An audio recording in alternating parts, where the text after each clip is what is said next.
టమాటా కొత్తిమీర రోటీ పచ్చడి అంటే ఇష్టం లేని వారు ఎవరు ఉండరండి. టిఫిన్స్ లోకి, అన్నంలోకి గుమగుమలాడిపోయే ఈ సింపుల్ టేస్టీ టమాటా కొత్తిమీర రోటీ పచ్చడి మా ఇంట్లో అందరికి ఫేవరెట్ పచ్చడి అండి. సింపుల్ ఇంగ్రీడియంట్స్ తో సూపర్ టేస్టీగా చేసుకునే ఈ టేస్టీ టమాటా కొత్తిమీర రోటీ పచ్చడిని ఇప్పుడు నేను సింపుల్ గా చేసి చూపిస్తానండి. స్టవ్ ఆన్ చేసుకుని స్టవ్ పైన కడాయి పెట్టుకోవాలి.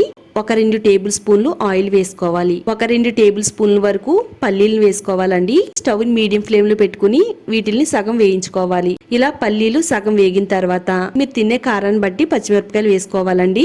ఇక్కడ మనం చేసుకునే క్వాంటిటీకి అయితే ఒక 10 నుంచి 15 పచ్చిమిరపకాయలు సరిపోతాయి. వీటిలో ఉండే పచ్చిదనం అంతా పోయేంత వరకు స్టవ్ మీడియం ఫ్లేమ్ లో పెట్టుకుని వీటిని వేయించేసుకోవాలి. అదే ఆయిల్ లో ఒక 4 నుంచి 5 వరకు అడ్డంగా కట్ చేసి పెట్టుకున్న టమాటాలని ఈ విధంగా వేసుకుని టమాటాలని వేయించుకోవాలండి. స్టవ్ సిమ్ లో పెట్టి టమాటాలని ఆయిల్ లో బాగా మగ్గించాలండి.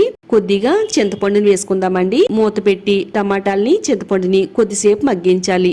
ఈ రెండు కూడా బాగా మగ్గిన తర్వాత ఇలా టమాటాలని మరో వైపుకి అయితే తిప్పుకుందామండి. టమాటా పైనుండే పొట్టు మొత్తం ఈ విధంగా తీసేసుకుందామండి. టమాటాలని ఈ విధంగా కలిపేసుకుందాం. ఒక కొత్తిమీర కట్టని తీసుకుని ఇలా కాళ్ళతో సహా చిన్న చిన్న ముక్కల కింద కట్ చేసుకోవాలండి.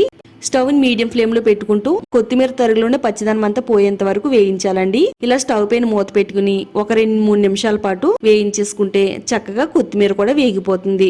ఇది చల్లారే లోపు మిక్సీ జార్ లో ముందుగా వేయించి పెట్టుకున్న పల్లీలు, 1 టేబుల్ స్పూన్ జీలకర్ర, పొట్టు వలసిన వెల్లుల్లి రబ్బల్ని వేసుకోవాలి. ఒక 1/2 టేబుల్ స్పూన్ వరకు పసుపు, రుచికి సరిపడినంత రాళ్ళ ఉప్పుని వేసుకోవాలి. రాళ్ళ ఉప్పు వేసుకుంటే టేస్ట్ బాగుంటుందండి. మెత్తగా గ్రైండ్ చేసుకోవాలండి. చక్కగా ఇదంతా కూడా బాగా గ్రైండ్ అయిన తర్వాత బాగా చల్లారిన టమాటా కొత్తిమీర గుజ్జును కూడా ఇందులో వేసేసుకుని మూత పెట్టి ఇలా కచ్చా పచ్చాగా గ్రైండ్ చేసుకోవాలండి. కావాలనుకుంటే మెత్తగా గ్రైండ్ చేసుకోవచ్చు, లేదనుకుంటే కొంచెం బరకగా కూడా గ్రైండ్ చేసుకోవచ్చు. పోపు రెడీ చేసుకుందామండి. కొద్దిగా ఆవాలు, శనగపప్పు, మినపప్పు, కరివేపాకు, ఎండుమిరపకాయలు ఆయిల్లో వేసుకుని వేయించుకోవాలి.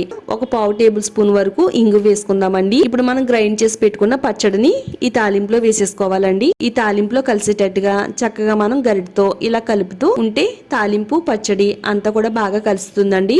ఎంతో టేస్టీగా ఉండే టమాటా కొత్తిమీర రోటీ పచ్చడి అయితే రెడీ అయిపోయిందండి. ఇది అన్నంలోకి, టిఫిన్స్ లోకి చాలా అంటే చాలా టేస్టీగా ఉంటుందండి.